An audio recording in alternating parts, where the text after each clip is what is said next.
Chapter 16, Industrial America, 1877 to 1900. Two Scottish immigrant kids and one Ohio lawyer's son walk into American history. One becomes the richest man in the world.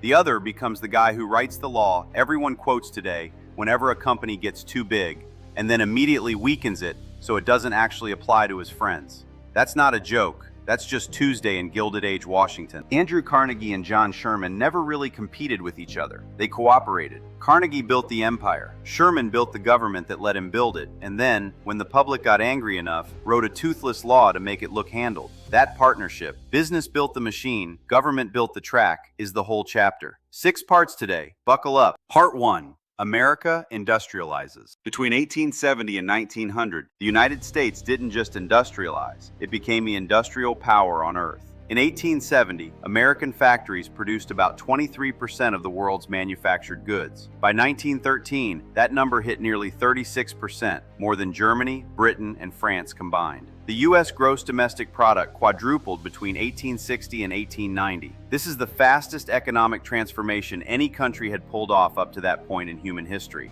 And the railroad is the skeleton holding all of it together. But here's a detail that gets skipped. As late as 1877, American railroads were a mess. Different companies used different track widths, different gauges, so trains literally could not run on each other's tracks. You'd ship goods partway across the country and have to physically unload and reload them onto a different train. In 1886, the industry finally agreed on a single standard gauge. A year before that, in 1883, the railroads, not the federal government, invented the 4 standard time zones the entire country still uses today, because train schedules were impossible when every town set its own clock off the position of the sun. New York and Boston were off by 11 minutes and 45 seconds. The federal government didn't officially adopt the railroad's time zone system until 1918. Private industry set the clock. Congress just eventually agreed to read it. If that sounds like ancient bureaucratic trivia, consider this. In 2022, the European Union passed a law forcing every phone, tablet, and camera manufacturer, Apple included, to standardize on a single charging port, USB-C, fully in effect by the end of 2024. Same exact problem, 140 years apart. Private companies building incompatible systems that made life needlessly harder for everyone, until somebody with enough authority finally forced a standard. The only difference is who did the forcing. In 1883, it was industry policing itself. In 2022, it was a government stepping in because industry wouldn't. Steel is the other backbone. In 1859, a British inventor named Henry Bessemer designed a furnace that could burn impurities out of molten iron fast and cheap. Steel output in the U.S. exploded from 13,000 tons in 1860 to 28 million tons by the early 20th century. Steel didn't just build railroads, it built the skyscraper. Because structural steel could support height that stone and iron never could, and paired with the elevator, cities started growing straight up instead of just sprawling out. And invention itself changed shape. Thomas Edison didn't work alone in a garage having light bulb moments. He built something new, the Organized Research Laboratory.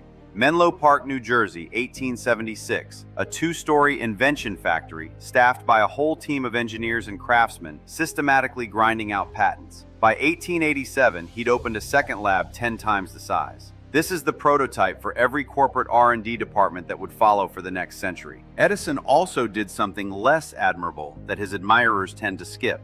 He financed his lighting company with Wall Street banker J.P. Morgan, and in 1892, Morgan merged Edison's companies with several competitors and renamed the result General Electric, meaning the genius inventor narrative conveniently erases the part where a banker consolidated his life's work into a corporation Edison didn't fully control. One more name that rarely makes the highlight reel.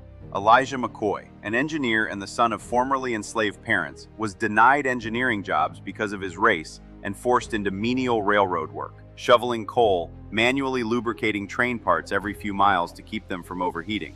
Out of that frustration, he invented and patented an automatic lubricating device that made trains dramatically more efficient. Some historians trace the phrase, "the real McCoy," back to customers who specifically wanted his patent, not the cheaper knockoffs.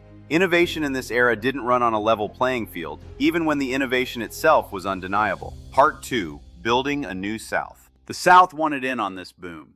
Editor Richard Edmonds of the Manufacturer's Record pitched a New South, built on the theory that the Confederacy lost the Civil War specifically because it never built the North's industrial and railroad capacity. So the fix was to industrialize as fast as possible. Railroads expanded rapidly through the South after the war, and textile mills sprang up to exploit cheap cotton and cheap labor. But cheap labor here meant something specific and racially exclusive. Mill jobs went to poor white families almost exclusively. Black Southerners were locked out of nearly all but the most menial industrial work. The pattern of white supremacy from the plantation economy simply relocated itself into the factory economy. And here's the part of New South boosterism that never made it into the marketing pamphlets.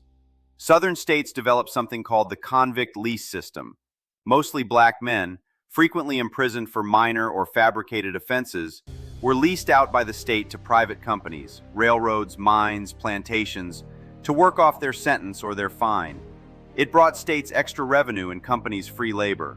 It also left convict laborers essentially re-enslaved, with worse conditions in many cases than under slavery, because a leasing company had no long-term financial stake in keeping a rented worker alive. That loophole, the 13th Amendment banned slavery except as a punishment for crime, never fully closed. In November 2024, California voters actually rejected a ballot measure, Proposition 6, that would have removed forced prison labor from the state constitution. Several other states have passed similar measures in recent years, and several haven't.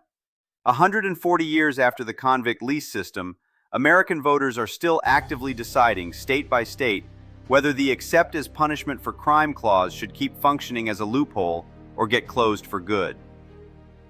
The South did industrialize. Duke's cigarette empire in Durham, coal and steel around Birmingham, timber across the Gulf states, but it stayed dependent on northern capital and remained overwhelmingly agricultural.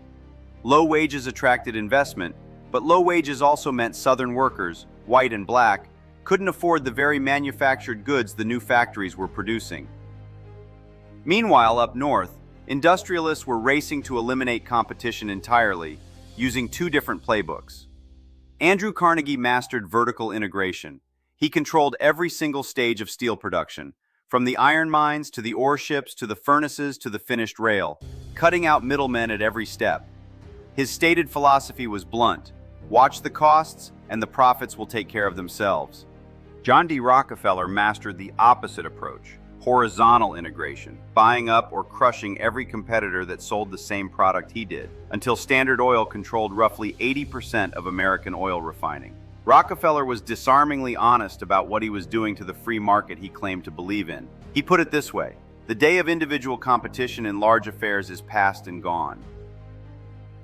The telegraph industry got swallowed the same way. Western Union had strung 76,000 miles of line by 1861. Wall Street speculator Jay Gould spent the 1870s building rival telegraph companies purely to force Western Union to buy him out. And in 1881, he finally engineered a takeover, walking away with a $30 million profit. The New York Herald Tribune's verdict the next morning was blunt: the country found itself at the feet of a telegraphic monopoly. And behind almost all of this sat one man, banker J.P. Morgan, who financed and refinanced railroads, placed his own loyalists on corporate boards to control them from the inside, and in 1901 merged Carnegie's steel empire with several competitors to create United States Steel, the first billion-dollar corporation in world history. By the end of the following decade, Morgan's firm held stakes in over 300 corporations worth more than $22 billion, at a time when there was no federal income tax at all to redistribute any of it. There's a political cartoon from 1900 by an illustrator named Horace Taylor that captures the mood perfectly. It shows Rockefeller, enormous, leaning over the U.S. Capitol and Treasury building, which are rendered tiny enough to fit in the palm of his hand. He's examining them like a jeweler inspecting a small, cheap trinket. The cartoon's argument in one image: government wasn't regulating business anymore. It fit in business's pocket. And the courts backed that arrangement up. In 1886, the Supreme Court ruled in Santa Clara County versus Southern Pacific Railroad Company that under the 14th Amendment, the amendment written specifically to guarantee formerly enslaved people equal protection under the law, a corporation counted as a legal person. That interpretation gave corporations the same constitutional due process protections the amendment's authors had intended for freed slaves, and courts used it for decades afterward to strike down labor regulations as violations of a corporation's personal rights. Congress did eventually respond to public anger over trusts. The Sherman Antitrust Act passed in 1890, banning monopolies that restrained interstate trade. It sailed through with bipartisan support, specifically because it mostly just restated existing legal principles rather than creating serious new enforcement teeth. And when it was finally tested in court in 1895's United States versus E.C. Knight Company, a case against the Sugar Trust, the Supreme Court ruled that manufacturing itself was a purely local activity that Congress had no constitutional authority to regulate, even when a company controlled 98% of national sugar refining. The law meant to break up monopolies got legally defined out of applying to nearly all of them. That toothlessness didn't last forever. It just took over a century to reverse. Federal regulators went comparatively quiet on aggressive antitrust enforcement for most of the 20th century's back half. Then, in 2023, the Federal Trade Commission sued Amazon directly for illegally maintaining a retail monopoly. In August 2024, a federal judge ruled that Google had, in fact, illegally maintained an internet search monopoly, the most significant tech antitrust verdict in a generation. And in May 2024, the Department of Justice sued Live Nation and Ticketmaster, arguing the merged company had illegally monopolized live event ticketing, driving up prices for basically every concert goer in America. Same legal weapon Sherman built in 1890. It just took the government about 130 years to actually load it. One more consolidation tool worth naming: efficiency engineering. Philadelphia's Frederick W. Taylor pioneered scientific management, breaking every job down into its smallest physical components and timing workers with a stopwatch to eliminate wasted motion. Workers in this framework were treated as functionally interchangeable with the machines they operated. That management philosophy never went away. It went digital. Multiple investigations into Amazon warehouses over the past several years have documented algorithmic productivity tracking that monitors workers down to the second, automatically flagging and sometimes terminating employees who fall below a quota the software itself sets and adjusts. California passed a law in 2022, AB 701, specifically requiring warehouse employers to disclose these quotas to workers and banning quotas that prevent people from taking legally required breaks. Taylor's stopwatch became an algorithm. The underlying idea that a worker's body is a variable to be optimized never actually left. Part 3. Laissez-faire, social Darwinism, and critics. So how did anyone justify this level of concentrated wealth to a country that still called itself a democracy? With philosophy, mostly borrowed and repurposed. Adam Smith's 18th century idea of laissez-faire, that an unregulated free market would naturally self-correct for the public good, got picked up by Gilded Age businessmen and conservative judges as a shield against any government regulation whatsoever. That philosophy got reinforced everywhere a child or adult might absorb a moral lesson. School books called the McGuffey readers taught hard work and thrift as core virtues. Horatio Alger's wildly popular dime novels sold the rags to riches fantasy over and over. And preachers got in on it too. Philadelphia pastor Russell Conwell delivered his sermon, Acres of Diamonds, thousands of times, arguing plainly that pursuing wealth honestly was itself a form of preaching the gospel. Then came the pseudo-scientific version. British philosopher Herbert Spencer proposed a theory of social evolution in 1851, arguing that society was naturally sorting itself into better and worse adapted people, and that helping the unfortunate would only slow humanity's overall progress. When Charles Darwin published his theory of biological evolution 8 years later, people conflated the two ideas and started calling Spencer's theory social Darwinism, even though Darwin's actual science said nothing about which humans deserved to succeed economically. Spencer's book sold nearly 400,000 copies in the United States. The pitch worked because it let successful people believe their success was earned by natural law, and let everyone else believe their failure was too. Carnegie complicated this slightly. In his 1889 essay, The Gospel of Wealth, he argued the rich had a moral duty to give their fortunes away during their lifetime, not as direct handouts, which he considered wasteful, but as institutions, libraries, universities, concert halls. His verdict on hoarding wealth until death was blunt. A man who dies rich, he wrote, dies disgraced. It's worth noting, though, that Carnegie's libraries famously paid for the buildings, not the books inside them, generosity with very specific, controlled boundaries. That exact debate over who gets to decide how billionaire philanthropy works is still running. Mackenzie Scott, since 2019, has given away tens of billions of dollars through large, unrestricted gifts to nonprofits, deliberately rejecting the traditional foundation model where the donor keeps tight Carnegie-style control over how the money gets used. On the opposite end, the effective altruism movement associated with cryptocurrency figure Sam Bankman-Fried collapsed into scandal in November 2022, when it turned out billions in supposedly ethically invested customer funds at his firm FTX had actually been misused. Same century-old question: does concentrated private wealth get to unilaterally decide what doing good means for everyone else? Still doesn't have a settled answer. Not everyone bought the laissez-faire consensus, even at the time. Sociologist Lester Frank Ward argued the opposite of Spencer, that government intervention to help ordinary citizens was exactly what produced social progress. Economist Henry George's 1879 book, Progress and Poverty, pointed out that even amid the greatest accumulation of wealth in human history, people were still starving. His proposed fix was a single tax on land value. Novelist Edward Bellamy went further in his 1888 bestseller, Looking Backward, imagining a future where the federal government had nationalized all large industry into one giant collective enterprise. None of these 19th century reformers wanted full socialist revolution, but their basic argument that concentrated wealth needs some kind of active counterweight is the direct ancestor of a debate still playing out today. In 2024, President Biden's federal budget proposal included a minimum 25% tax specifically targeting the wealthiest American households, aimed at billionaires who currently pay a lower effective tax rate than most middle-class workers because so much of their wealth sits in unrealized stock gains. It didn't pass Congress. Henry George's single tax didn't pass either. The argument itself is 145 years old and counting. Part 4. Society and Culture.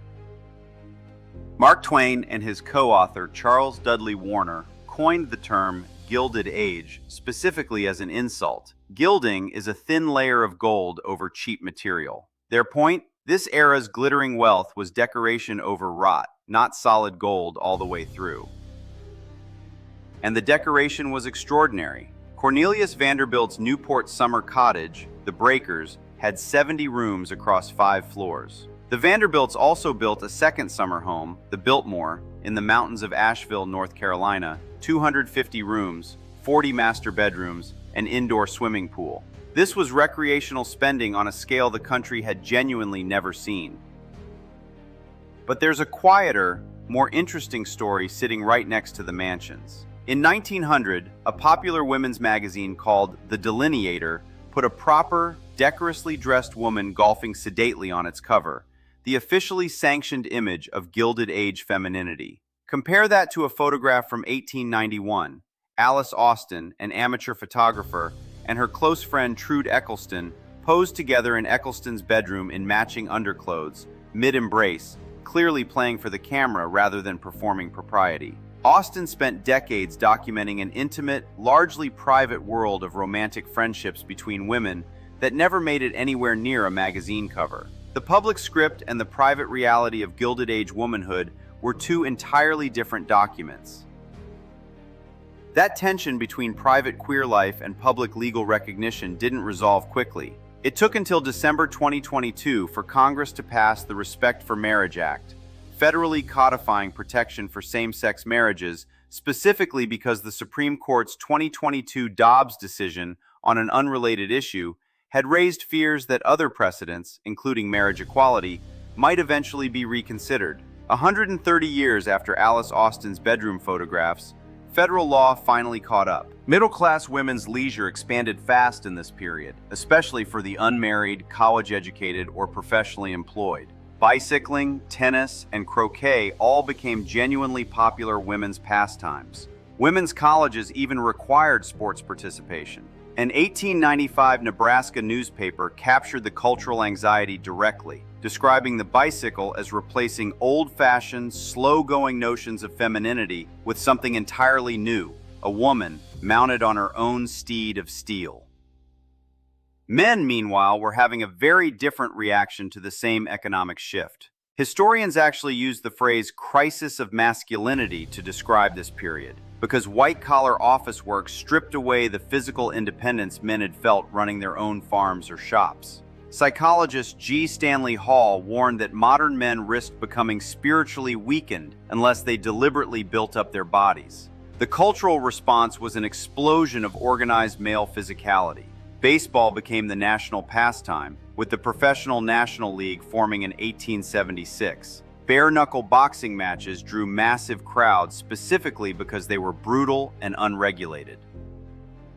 That specific anxiety, men feeling economically and socially adrift and reaching for aggressive physicality or ideology to compensate, has a very current echo. In 2023, the U.S. Surgeon General issued a formal advisory declaring loneliness and isolation a public health epidemic, with men reporting particularly steep declines in close friendships over the preceding several decades. That same period saw the rapid rise of so-called manosphere influencers promoting rigid, hyper-masculine ideology to young men online. The 1890s crisis of masculinity argument repackaged for a smartphone. None of this cultural change touched Black Americans equally, and in the South it got actively worse. White state governments systematically dismantled Black voting rights through supposedly race-neutral tools that were anything but. Poll taxes that fell hardest on the poor, literacy tests administered so that illiterate white voters passed and literate Black voters somehow failed, and grandfather clauses that excused a voter from the test entirely if his father or grandfather had voted back in 1860, a year when the overwhelming majority of Black men in the South were enslaved and legally couldn't vote at all. It's disenfranchisement engineered to look neutral on paper while being surgically precise in practice. In 1896, the Supreme Court gave this entire system its constitutional blessing. In Plessy versus Ferguson, the court ruled that separate but equal railroad accommodations for white and Black passengers didn't violate the 14th Amendment's Equal Protection Clause. In practice, Southern states obeyed the separate half of that ruling with total enthusiasm and simply ignored the equal half completely. Jim Crow laws spread across schools, hospitals, cemeteries, and transportation. Between 1884 and 1900 alone, nearly 1,700 Black Americans were lynched in the South, frequently after prolonged public torture with active or passive law enforcement complicity. And Southern states weren't content to just legislate white supremacy, they wanted to physically monumentalize it. Starting heavily in the 1890s, states erected Confederate statues in town squares specifically to broadcast a message. The Confederacy may have lost the war, but it had won the peace. By 1899, Virginia alone had put up more than 40 of these monuments. Those monuments became one of the most visible modern flashpoints in the entire country following the 2020 protests over police killings of Black Americans. Cities across the South removed dozens of Confederate statues between 2020 and 2023. Congress passed a law in 2021 requiring the Department of Defense to rename military bases that had honored Confederate figures. Fort Bragg became Fort Liberty in 2023. The argument over what those 1890s monuments were actually for, heritage or intimidation, is still being litigated in city council meetings across the country. Black Americans didn't just endure this system passively. They built parallel institutions with real staying power. The North Carolina Mutual Life Insurance Company, founded in 1898, became one of the largest Black-owned businesses in the country. Black communities built their own churches, schools with Black teachers, burial societies, and fraternal lodges, because white institutions excluded them from nearly everything else. Segregation was brutal and unequal, but it also, out of necessity, built an entire self-sufficient Black middle class and civic infrastructure that outlasted Jim Crow itself. Part 5. National Politics. If big business ran the economy, who actually ran the government? Weirdly, almost nobody, on purpose. British observer James Bryce wrote an entire chapter of his 1888 book asking why America's political system kept producing forgettable presidents. His answer? The office had shrunk to a mostly administrative role after Andrew Johnson's impeachment left Congress dominant, and ambitious, talented men had figured out that corporate leadership offered vastly more actual power than the presidency did. Not one president between Ulysses Grant and William McKinley won consecutive terms with a popular vote majority. Grover Cleveland is the only president in American history to serve two non-consecutive terms. He lost re-election in 1888, then won it back in 1892. James Garfield was assassinated in 1881 by a disgruntled office seeker who'd been denied a political patronage appointment, a genuinely bizarre motive that exposed just how transactional federal jobs had become. Congress was structurally incapable of picking up the slack. Party control of the House flipped constantly. The Speaker had no real power to control floor debate, so congressmen openly chatted or read newspapers during sessions instead of listening. Future President Woodrow Wilson, writing in 1885, diagnosed the dysfunction bluntly. The government was defective, he argued, because it scattered power everywhere and confused who was actually responsible for anything. That specific diagnosis, a legislature so internally fractured it can't function even when one party nominally controls it, got a vivid modern rerun in October 2023, when the House of Representatives voted to remove its own sitting Speaker, Kevin McCarthy, for the first time in American history via a formal motion to vacate. The chamber then went 3 full weeks without a functioning Speaker at all, unable to pass basic legislation, before finally settling on a replacement. Gridlock this severe isn't a new invention. It's a recurring feature of the same structural weakness Wilson was complaining about in 1885.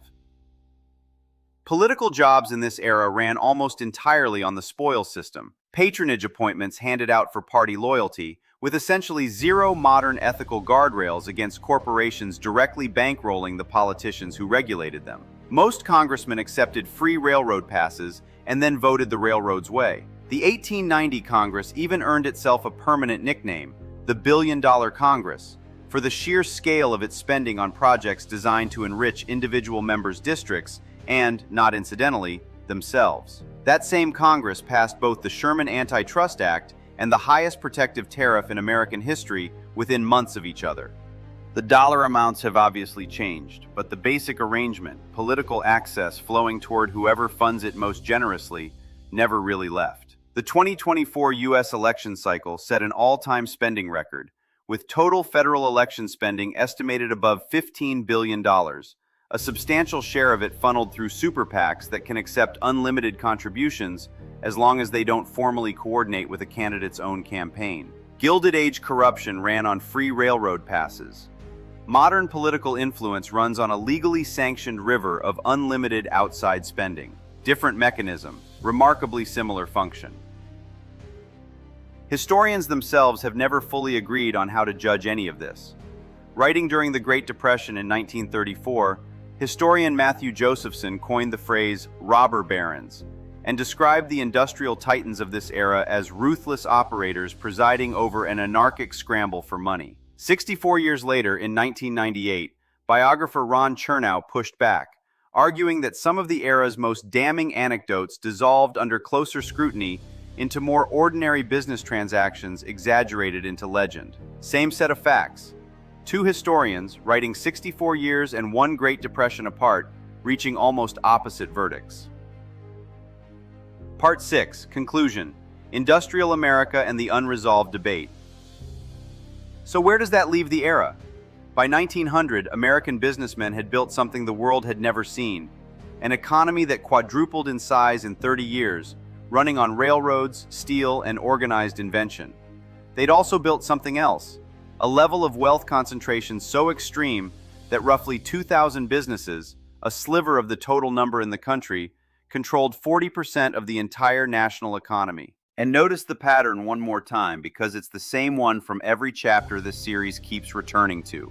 The wealthy of this era loved the language of individualism and free market competition right up until it threatened their own position, at which point they wanted government land grants, government troops to break strikes, government tariffs, and government courts willing to call a corporation a person with constitutional rights.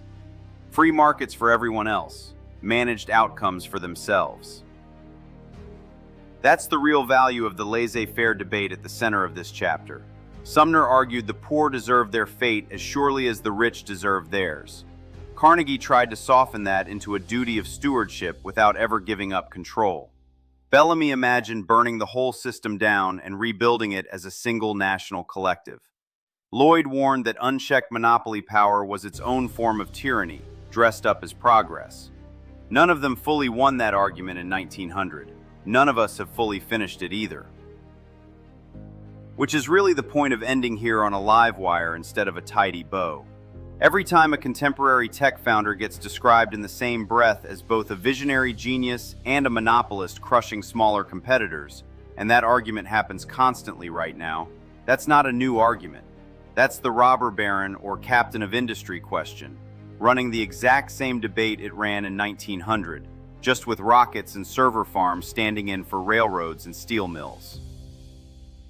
Industrial America didn't answer the question of who an economy is supposed to serve. It just built the machinery powerful enough to make that question impossible to ignore ever again.